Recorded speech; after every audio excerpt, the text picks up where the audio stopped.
Friends, ನಾನಿವತ್ತು ನುಗ್ಗೆ ಸೊಪ್ಪಿನ ಪಲ್ಯ ಅಥವಾ ಸಬ್ಜಿಯನ್ನು ಮಾಡುತ್ತಿದ್ದೇನೆ. ಈ ನುಗ್ಗೆ ಸೊಪ್ಪಿನಲ್ಲಿ vitamin A, vitamin B, vitamin C, protein, calcium, ಕಬ್ಬಿಣ, ಮೆಗ್ನೀಸಿಯಂ ಇತ್ಯಾದಿ ಅನೇಕ ಪೋಷಕಾಂಶಗಳು ಇವೆ. ಇದು ನಮ್ಮ ದೇಹದಲ್ಲಿರುವ ಕೊಲೆಸ್ಟ್ರಾಲನ್ನು ನಿಯಂತ್ರಿಸಲು ಹಾಗೂ ಡಯಾಬಿಟಿಸ್ ಅಥವಾ ಮಧುಮೇಹವನ್ನು ನಿಯಂತ್ರಿಸಲು ಸಹಾಯ ಮಾಡುತ್ತದೆ. ಹಾಗೆಯೇ ನಮ್ಮ ದೇಹದ ರೋಗ ನಿರೋಧಕ ಶಕ್ತಿಯನ್ನು ಹೆಚ್ಚಿಸುತ್ತದೆ.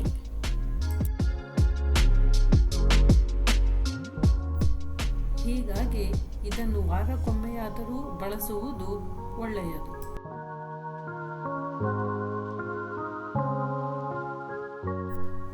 ನಾನಿಲ್ಲಿ 1 ಕಟ್ಟು ನುಗ್ಗೆ ಸೊಪ್ಪನ್ನು ತೆಗೆದುಕೊಂಡಿದ್ದೇನೆ. ಮೊದಲು ಇದರ ಎಲೆಗಳನ್ನೆಲ್ಲ ಬೇರ್ಪಡಿಸಿ ನೀರಿನಲ್ಲಿ ಚೆನ್ನಾಗಿ ತೊಳೆದುಕೊಳ್ಳಬೇಕು. ಇದರ ಜೊತೆಯಲ್ಲಿ ನಾನು ಮೊಳಕೆ ಬರಿಸಿದ ಹೆಸರು ಕಾಳನ್ನು ಕೂಡ ಬೆರೆಸಿಕೊಳ್ಳುತ್ತಿದ್ದೇನೆ. ಈ ಮೊಳಕೆ ಬರಿಸಿದ ಹೆಸರು ಕಾಳು ಹೃದಯದ ಆರೋಗ್ಯವನ್ನು ಕಾಪಾಡುತ್ತದೆ. ಇದರಲ್ಲಿರುವ ಫ್ಯಾಟಿ ಆಸಿಡ್ ದೇಹಕ್ಕೆ ಬೇಕಾದ ಕೊಬ್ಬಿನ ಅಂಶವನ್ನು ನೀಡಿ ರಕ್ತ ಸಂಚಾರವನ್ನು ಹೆಚ್ಚಿಸಿ ಸ್ಟ್ರೋಕು, ಹೃದಯಾಘಾತ ಆಗದ ಹಾಗೆ ನೋಡಿಕೊಳ್ಳುತ್ತದೆ. ಈ ಹೆಸರು ಕಾಳಿಗೆ ಸ್ವಲ್ಪ ತೊಗರಿಬೇಳೆ, ಅರಸಿನ ಹುಡಿ ಮತ್ತು ನೀರು ಹಾಕಿ ಕುಕ್ಕರಿನಲ್ಲಿ ಬೇಯಿಸಿಕೊಳ್ಳಬೇಕು.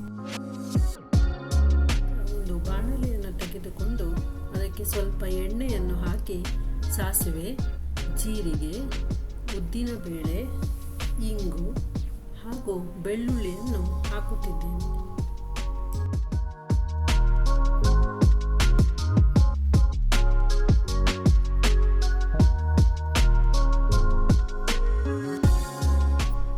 ಈ ಬೆಳ್ಳುಳ್ಳಿ ಸ್ವಲ್ಪ ಕೆಂಪಗಾದ ಮೇಲೆ 2 ಹಸಿಮೆಣಸು, ಹೆಚ್ಚಿದ ನೀರುಳ್ಳಿ ಹಾಗೂ ಕರಿಬೇವನ್ನು ಹಾಕುತ್ತಿದ್ದೇನೆ.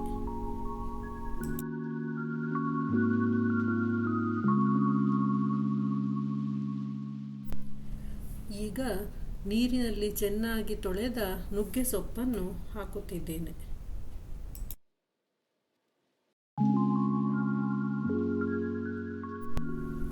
ಈ ಸೊಪ್ಪು ತುಂಬ ಬೇಗನೆ ಬೇಯುತ್ತದೆ.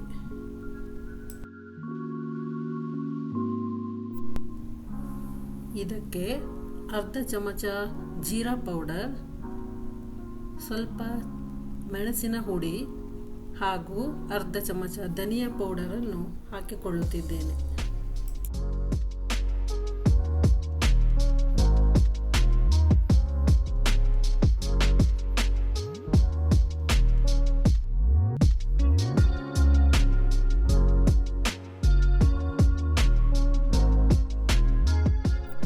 ಈಗ ಬೇಯಿಸಿದ ಹೆಸರು ಕಾಳನ್ನು ಹಾಕಿ ರುಚಿಗೆ ತಕ್ಕಷ್ಟು ಉಪ್ಪನ್ನು ಬೆರೆಸಿ ಚೆನ್ನಾಗಿ ಮಿಕ್ಸ್ ಮಾಡಬೇಕು.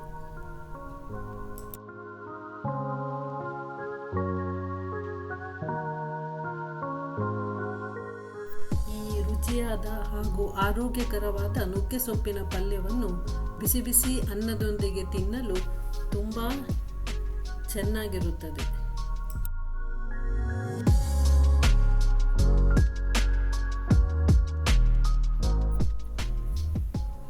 ದಯವಿಟ್ಟು ನನ್ನ ಚಾನಲನ್ನು ಲೈಕ್, ಶೇರ್ ಹಾಗೂ ಸಬ್ಸ್ಕ್ರೈಬ್ ಮಾಡಲು ಮರೆಯಬೇಡಿ.